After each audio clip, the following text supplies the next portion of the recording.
blood wasn't enough to deter the monster that took her life for no reason.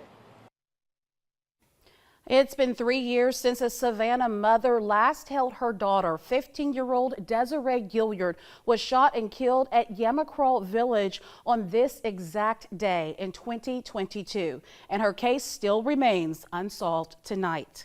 Good evening to you, and thank you for joining us for the News at 11. I'm Shelby Coates. Today, Desiray's mother held a walk and candlelight vigil, all in her honor, calling it Mayday for Desaray. Our Madeline Bierster sat down with the mother several times, and she was there for the ceremony tonight, and she joins us in the studio with more. Madeline. Yeah, Shelby, it was a great day out there tonight. A somber ceremony, though, for a 15-year-old whose life was cut too short. She would have been 18 this year, but was tragically killed on this exact date. And the person behind that gun is still not known. Tonight, members of the community showed up in support. Nobody out there is on the front lines like I am, keeping her memory alive, keeping her story going. A mother continuing to fight for answers in her daughter's death. Desaray Gilliard found her 15-year-old daughter shot right outside of their home in Yamacraw Village. She says she lost her best friend that day and a piece of herself as well. A ceremony Tuesday night to remember the young teen with a promising future. We keep losing more and more of our young people.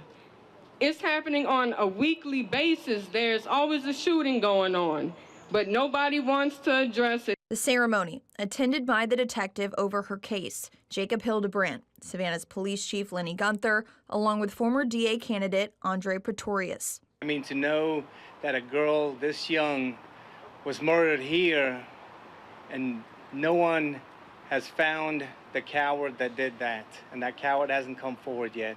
The problem that we have in this city is that we have too much gun violence. The fight against the violence continues. Other parents of gun violence victims also in attendance, sharing stories of their loved ones' final moments. But not just for Desaray, but for everybody that's ever suffered gun violence.